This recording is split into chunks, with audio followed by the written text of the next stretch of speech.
del palacio.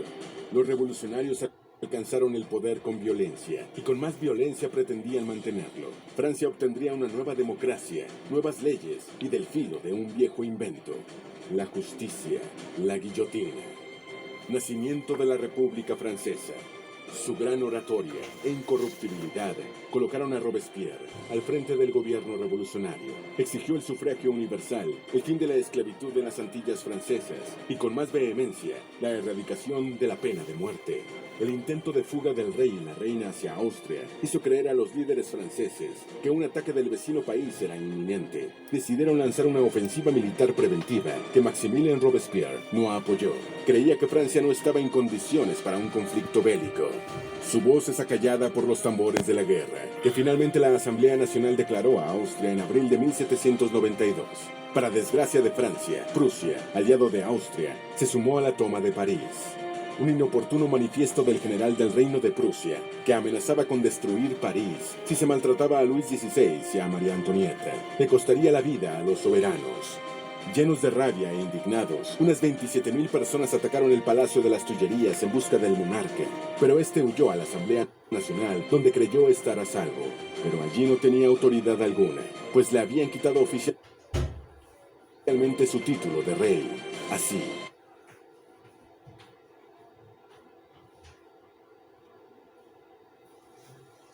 su título de rey. Así, la moribunda monarquía murió y una joven república francesa nacía, y con ella, una etapa de terror y sangre, mucha sangre. Robespierre, otrora crítico de la pena de muerte, cambió su manera de pensar. Consideró que el nacimiento de una nueva república debía comenzar con la muerte de un rey. París quedó desprovisto de hombres, muchos de ellos ahora en el frente contra la invasión austriaca, pero sus cárceles estaban llenas de presos políticos, conspiradores y traidores que apoyaban la contrarrevolución. Temiendo una superioridad interna del enemigo, Jean-Paul Marat propuso una solución a través de su periódico: sanear la ciudad, matar a todos los prisioneros. La revolución había tomado un camino totalmente diferente al que promovió su concepción. Una anarquía inaceptable y desmedida que desvirtuaba la humanidad que un principio se pregonó. Alguien tenía que poner control, y gracias a sus persuasivas y siempre bien acomodadas palabras, Maximilien Robespierre se erigió como ese guía, uno que lideraría con mano de hierro. Nuevo periodo de la revolución, el terror. En una nueva democracia, sobraba el rey. La ahora Convención Nacional, antes Asamblea Nacional, tomó una decisión definitoria: juzgar a Luis XVI por traición, quien rápidamente es hallado culpable. Su castigo, la filosa cuchilla de la guillotina. A las 10:22 de la mañana del 21 de enero de 1793, el rey de Francia fue decapitado. 8 meses después de la muerte de Luis XVI, María Antonieta fue acusada de traición y de dilapidar los fondos nacionales. Fue hallada culpable y, al igual que su marido, muere en la guillotina. Tenía solo 38 años. Ya habían pasado 4 años del inicio de la revolución, pero el nuevo régimen parecía tambalearse. En las provincias ocurrieron sangrientas insurrecciones, y la victoria en la guerra contra Europa parecía cada vez más una utopía. París temía que el triunfo de la contrarrevolución significara un baño de sangre. Pero Georges Jacques Danton, un importante líder del Club de los Jacobinos, y Robespierre prepararon un ataque para contrarrestar el miedo en la ciudad y salvar la revolución. Una ley marcial. Con ella comenzó una nueva etapa en la revolución: el terror. Los revolucionarios, al frente Maximilien Robespierre, suspendieron la joven constitución y todos sus derechos. Cualquier sospechoso de actividades contrarrevolucionarias era perseguido, sometido a un rápido juicio y enviado a la guillotina. Este reino del terror fue concebido como un gobierno de emergencia. Se suponía que el enemigo se abstendría de ejecutar sus planes por tener mucho miedo. La idea era sembrar terror en el corazón de la gente, y lo lograron. Las personas que hablaran bien de la vieja monarquía, o siquiera utilizaran el Monsieur y Madame en vez de ciudadano, eran vistas como conspiradoras. Los vecinos denunciaban a sus vecinos, incluso sin pruebas. Quejarse por el precio del pan o mostrar descontento por el rumbo del país era suficiente para ser arrestado.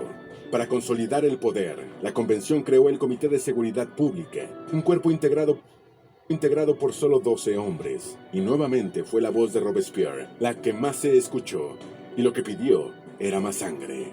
Robespierre, Los tiempos cambiaron. Aquel joven abogado de Arras que estaba en contra de la pena de muerte, ahora era un acérrimo defensor del terror y de la guillotina.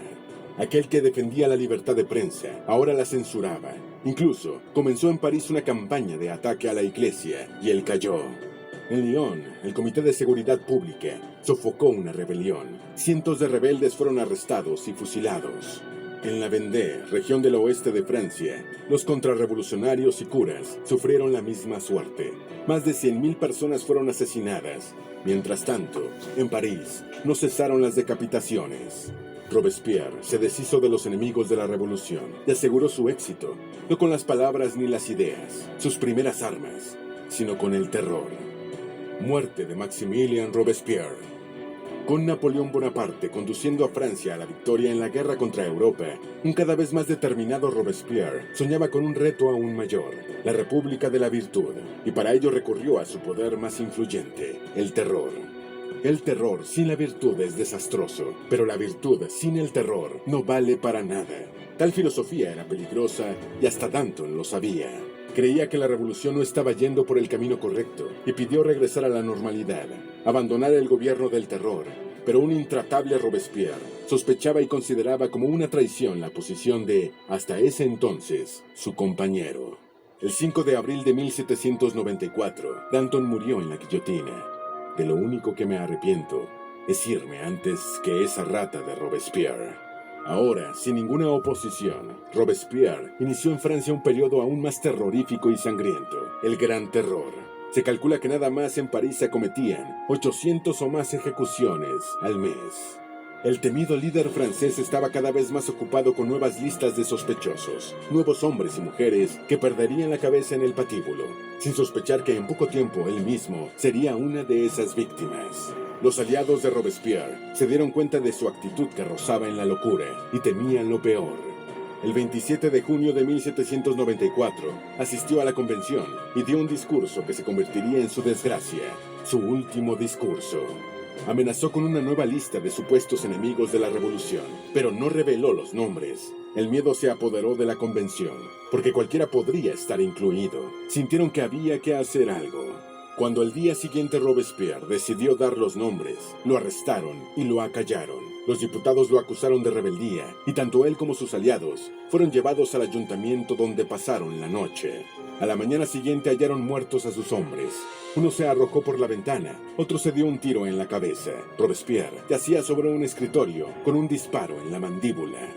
Un mes después, el 27 de julio de 1794, Maximilien Robespierre fue acostado en la guillotina y con la misma fría y filosa cuchilla con la que le quitó la vida a miles de personas por orden suya, fue decapitado. Así moría el padre del terror.